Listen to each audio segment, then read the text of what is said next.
Si e ke raportin me mamën e Albit? E kam shumë të mirë. Më put çik mua më shumë se Albin. Dje ishim te mami e Albit. Pse më pyet vetëm për mamin e Albit, po për babin? Se gjithmonë i lini baballarët jashtë teme. Sepse ka qenë gjithmonë highlights marrëdhënia vjerrnuse, janë bërë shumë këngë. Ju jetoni veç apo jo? Po. Jetohet me vjerrën? Jo. Jo.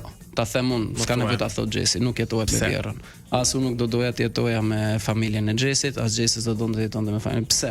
Sepse secili ka nevojë për hapësirën e vet. Edhe në çift ti ke nevojë për hapësirën tënde, për të bërë gjërat tua personale. Ashtu dhe ne kemi nevojë, për shembull, kemi nevojë të shohim njëri tjetrin në mënyra dhe forma ndryshme, kemi nevojë të flisni. Patjetër, domethënë mund të jemi nervë. S'ka nevojë për hapësirën e vet. Pikërisht.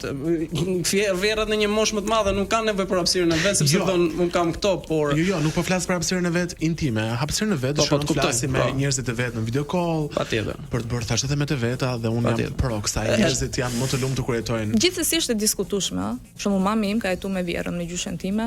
Po mirë, ato janë brez tjetër. Jo, s'ka lidhje. Jetës nuk i dihet si të vjen. Nëse duhet të rish me vjerrën, do rish me vjerrën, se s'do ndash nga burri se duhet të rish me vjerrën, është budallik. Për sa kohë është mirë kuptimi dhe burri është ai që ndan. Mama domethënë nga gruaja. Ç'është është në rregull. Qartë.